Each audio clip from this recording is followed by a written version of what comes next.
आप देख रहे हैं बेनिफिट टीवी। नमस्कार, आप देखना शुरू कर चुके हैं बेनिफिट टीवी न्यूज। आपको बताते चले कि आज दरोगा राजपथ में अंबेडकर शोध संस्थान में एक दलित एक्टिविस्ट की मीटिंग हुई।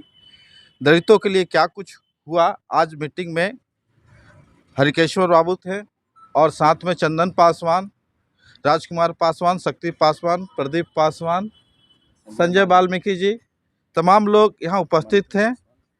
और इसके बारे में क्या कुछ हुआ, आइए हम सब सर्वप्रथम चंदन जी से जानना चाहेंगे कि चंदन जी क्या कुछ इस मीटिंग में खास बात हो रही है, किस बीच मंथन हो रहा है। देखिए, आज जो है जो तमाम सामाजिक कार्यकर्ताओं की बैठक जो है हुई, माननीय हमारे गार्जियन स्वरूप इंजीनियर हरकेश्वर सर की अध्यक्षता में हुई। और सबसे पहले आज सर का जन्मदिन भी था, हम लोग ने बधाई भी दिया, केक काट कर बधाई भी दिया। और आज बैठक माने आयोजन किया गया। बिहार और देश की जो परिस्थिति है उसको लेकर बहुत बड़ा चिंतन हुआ है। और जो आज देश में जो हावी है, जो मेंटलिटी बनाया जा रहा है, देश को कैसे बर्बाद कर दिया जाए, संविधान को कैसे बर्बाद कर दिया जाए, इस देश के गरीबों को कैसे जो उनका हक है, अधिकार कैसे छीन लिया जाए, वंचितों का कैसे हकमारी किया जाए, तमाम लोगों का जो है कैसे अधिकार को छीन लिया जाए और तानाशाह पैदा किया जाए, राजतंत्र लाया जाए। ये जो आरएसएस का जो एजेंडा है उसको ध्वस्त करने के लिए तमाम सामाजिक चिंतक जो है आज जो है मानवर हमारे गार्जियन स्वरूप जो है इंजीनियर हरकेश्वर सर जो है संविधान बचाओ रक्षण बचाओ के संस्थापक भी है, भीम सैनिक दल के माने संरक्षक भी हैं। तो इनके आज जो है अध्यक्षता में एक बैठक बुलाई गई और हम लोग ने काफ़ी मंथन, जैसे कि यहाँ पे डॉक्टर संजय वाल्मीकि जी हैं जो कि बहुत काफ़ी माने दिनों से बड़े भैया हैं, सामाजिक लड़ाई लड़ रहे हैं। उधर हमारे बड़े भाई इंजीनियर राजकुमार पासवान है, शक्ति पासवान है, अभिषेक पासवान है, मंटू पासवान है, जो ये लोग योद्धा हैं जो कि समाज को एक दिशा देना चाहते हैं। इसी पर हम लोग आज बैठक किए हैं और जो भी बात है हमारे गार्जियन स्वरूप जो है इंजीनियर हरकेश्वर सर बताएंगे कि क्या स्वरूप होना चाहिए आंदोलन के। बड़े भाई जो है संजय वाल्मीकि भाई हैं। चलिए, बहुत बहुत धन्यवाद। हम अगला सवाल इंजीनियर हरकेश्वर राम से करना चाहते हैं कि क्या कुछ इस मीटिंग की खास बातें हुई, सर बताया जाए। देखिए, अभी जो वर्तमान माहौल है देश का जी। तो दो तरह की धारा है। एक तो धारा है कि पाखंडवाद का धारा है और संविधान को तोड़ने वालों की धारा है। दूसरी तरफ संविधान को बचाने के नाम पर भी लड़ाई लोग लड़ रहे हैं कि हम संविधान बचाएंगे और बीजेपी जो आरएसएस है उसके मंसूबे को पानी फेरेंगे। लेकिन जो दलित समाज के लोग हैं, बहुजन समाज के लोग हैं, जो अम्बेडकरवादी हैं, अम्बेडकरवाद के विचारधारा से अलग है, ये दूसरी खेमा के लोग भी हैं। कहने के तो अम्बेडकरवाद का नाम लेते हैं लेकिन वे भी सही मायने में सोशल जस्टिस के विरुद्ध मान लेंगे, जिसके कारण उन पर विश्वास नहीं हो पा रहा है कि वे सामंतवादियों से या पूंजीवादियों से लड़ाई लड़ पाएंगे। ये विश्वास हमारे समाज के लोगों को नहीं हो रहा है। इसीलिए समाज के जो यूथ लोग हैं और समाज का जो बुद्धिजीवी वर्ग है वो चाहता है कि हम एक फीडबैक समाज से लें और कैसा समाज चाहिए और कैसा हम किस तरह से उनका विरोध करेंगे। अगर ये सही तरीक़ा से लोग नहीं लड़ पा रहे हैं, हमारे जो तथाकथित जो इंडिया गठबंधन के लोग हैं, तो हम लोग उनके खिलाफ भी मान लीजिए खड़े हो जाएं और खड़े होकर बताएं कि आप ये गलत रास्ते पर हो, ऐसे तुम लड़ाई नहीं जीत सकते हो। लड़ाई जीतने के लिए सोशल जस्टिस के एजेंडा को आगे बढ़ाना पड़ेगा और संविधान के अनुरूप सोशल जस्टिस को स्थापित करना पड़ेगा। सोशल जस्टिस को कल्याण नहीं बताना पड़ेगा, ये कल्याण नहीं है।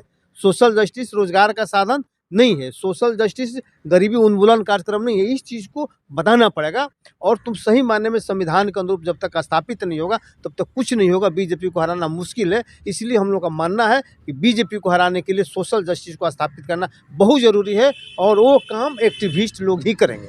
इसी क्रम में आज जो बैठक हुआ तो हम लोगों ने तय किया कि अगला 26 तारीख को यहाँ पर 20 से 25 एक्टिविस्टों का बैठक, ज़्यादा नहीं करेंगे। और उसके बाद नेक्स्ट में 70-75 लोगों का पूरे बिहार से लोगों का हम करेंगे और उसमें मंथन हम लोग करेंगे कि आगे क्या करना होगा, क्या हम लोगों को किसको सहयोग करना है या सहयोग नहीं करना है, या तीसरा विकल्प बनाना है। अगर ये लोग नहीं मानते हैं तो थर्ड फ्रंट बना के हम लोग आगे कैसे बढ़ेंगे, और ताकि सामाजिक न्याय को हम सही रूप में स्थापित कर सकें। तो यही मिलने का हम लोग का मान आज का मीटिंग में यही तय हुआ। क्या आपको लगता है कि थर्ड बन पाएगा थर्ड फ्रंट? ऐसा है कि आज की जो बहुत गंभीर स्थिति देश में चल रही है जी। और माननीय अल्पकालीन समय में जो है हरिकेश्वर राव को, चंदन जी को, राजकुमार जी को, प्रदीप पासवान जी को बुलाया है। तो मेरा ये मानना है कि हम लोग जो संविधान को बचाने वाले लोग हैं और एक संविधान बदलने वाले लोग हैं, तो संविधान बचाने में बाबा साहब का जो भी हम लोगों को करना पड़ेगा, और जो भी वर्ग है, चाहे स्वर्ण हरिजन क्यों न हो। स्वर्ण हरिजन मतलब हुआ कि जो अपर कास्ट के लोग रातों रात जो है संविधान को बदल करके 24 घंटे में बैकवर्ड दलित ठिप्पा लगा दिया और पार्लियामेंट को मतलब शर्मसार किया। जिस संविधान में आरक्षण लेने के लिए डॉक्टर अंबेडकर साहब को 70 साल लग गए, तो मनुवादी ने रातों रात आरक्षण ले लिया। जो बोलता था मनुवादी का आरक्षण खैरात है, आरक्षण खैरात है, और गरीबी के आरक्षण उन्होंने रखा। तो मैं वो खैरात पाने वाले 10% लोगों को भी बोलता हूँ कि तुमको भी संविधान नहीं आरक्षण दिया है, तो डॉक्टर अंबेडकर का संविधान अगर मानते हो, सच्चे पुत्र हो, तो हम लोग के पास आओ और संविधान बचाने में जो थर्ड फ्रंट हम लोग बना रहे हैं उसमें हम लोग पार्टिसिपेट करेंगे। चूँकि 26-27 का डेट तय कर, उसमें पूरे बिहार से अपर कास्ट के जो EWS है, पिछड़े जाति के जो लोग हैं, अल्पसंख्यक के जो लोग हैं, बौद्धिस्ट हैं जो लोग, और शेड्यूल ट्राइब में जो कुछ लोग हैं, महिलाएं हैं, तो हम लोग सभी एक्टिविस्टों को आमंत्रण निमंत्रण बिहार करेंगे और हम लोग एक फ्रंट तैयार करेंगे जिससे हम लोग बीजेपी RSS के पैर को, खुट्टे को उखाड़ पाए। चलिए, बहुत बहुत धन्यवाद। हम राजकुमार जी से प्रश्न करना चाहेंगे, क्या जरूरी पड़ गई इस मीटिंग की, क्यों आवश्यकता? देखिए, आज जो देश की हालात है ना, जो फांसीवादी ताकत है, ब्राह्मणवादी मनुवादी ताकत है, जिस तरह से लोकतंत्र को तार-तार किया जा रहा है और अपने मन चाहे कानून, चाहे अपने मन चाहे संविधान में अमेंडमेंट जो किया जा रहा है, तो बाबा साहब एक दिन की ये उनकी कमाई नहीं है, एक दिन की मेहनत नहीं है। बाबा साहब की सपना, काशीराम जी का सपना अभी बहुत अधूरा है, उसको पूरा करना है। और अगर देश की आज़ादी में ये क्रांतिकारी लोग शहादत नहीं देते तो आज आज़ादी प्राप्त नहीं होती। तो संविधान बचाने के लिए और बहुजनों को हक अधिकार दिलाने के लिए हम बहुजन के लोग एकत्रित हुए हैं, और हम लोग 26 तारीख को फिर पुनः एक बार बैठेंगे और भी एक्टिविस्ट साथी को बुलाएंगे, सामाजिक कार्यकर्ता को बुलाएंगे, और आगे की हम लोग निर्णय लेंगे कि तीसरा विकल्प मतलब कि भाजपा और इंडिया के अलावा कोई थर्ड फ्रंट, तीसरा विकल्प हो सकता है कि नहीं, लेकिन आज उसकी मांग है, जरूरी है देश के लिए। चलिए, क्या कहना शक्ति सिंह जी इस मीटिंग के बारे में, किस तरह आपको लगता है ये मीटिंग क्या आगे का कार्रवाई हो पाएगा? और अभी जो वर्तमान देश की जो राजनीतिक स्थिति है वो काफ़ी दयनीय स्थिति है। आप देख सकते हैं कि संसद भवन से 144 सांसदों को निष्कासित किया जाता है और कानून पारित किया जाता है। तो आप देख सकते हैं हिटलरशाही चल रहा है, वो हिटलरशाही हम लोग नहीं सहेंगे, न बर्दाश्त करेंगे। 2024 में हम लोग बीजेपी को बिल्कुल उखाड़ देंगे, और जो हम लोग का जो सामाजिक संगठन है और उस माध्यम से खासकर युवा पीढ़ी से मैं आपके चैनल के माध्यम से निवेदन करूंगा, विनती करूंगा, अपील करूंगा कि ये जो फांसीवादी हिटलरशाही जो सरकार जो चल रही है भारतवर्ष में, वो सरकार को उखाड़ना बहुत ज़रूरी हो गया है। खासकर युवाओं को रोज़गार कहाँ है? 2 करोड़ बोला था युवाओं को रोज़गार देंगे, सभी युवा तो बेरोज़गार है।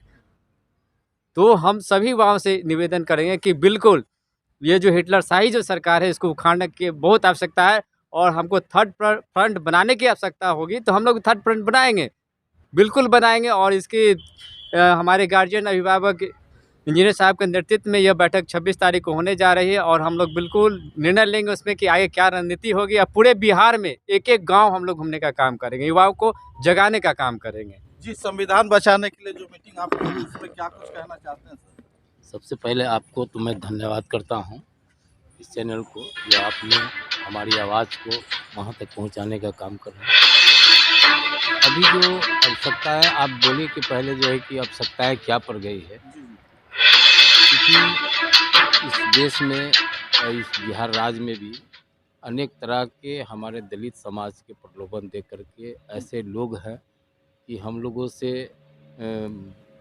ऊंचे पद पर चल जाते हैं, यानी विधायक एमपी बन जाते हैं, मगर वो आदमी जो है कि फिर दलित का पिछड़ों का काम वो बढ़िया से नहीं कर पाते, वो दलाली करने लगते हैं। जी जी और इस उद्देश्य से हम लोगों ने जिस पर विश्वास किया, चाहे एनडीए हो इंडिया हो, सभी पर विश्वास करते हुए हम लोगों ने समर्पित भाव से उनको जो है कि सत्ता देने का काम किया।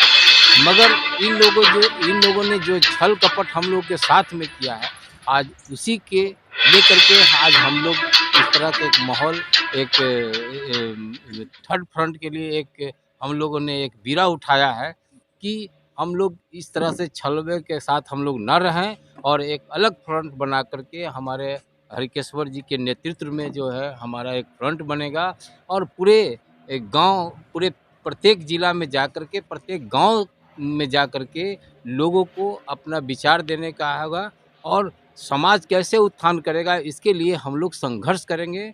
संसद से गांव तक हम लोग जाएंगे और इस बात को बताएंगे कि जो दलितों की हकमारी कर रहा है, जो उसको शिक्षा से वंचित कर रहा है, नौकरी से वंचित कर रहा है, बेरोजगार मैंने कर दिया है, संविधान को छेड़छाड़ कर रहा है, इसके लेकर के हम लोगों ने एक आज बैठक हुआ है और आगे भी इस तरह से आज 26 तारीख को जो हम लोग बैठक होने के बाद इसकी एक बड़ा एक रूप और बड़ा एक ये दिया जाएगा और इसके बाद आगे की लड़ाई लड़ा जाएगा। चलिए, बहुत बहुत धन्यवाद।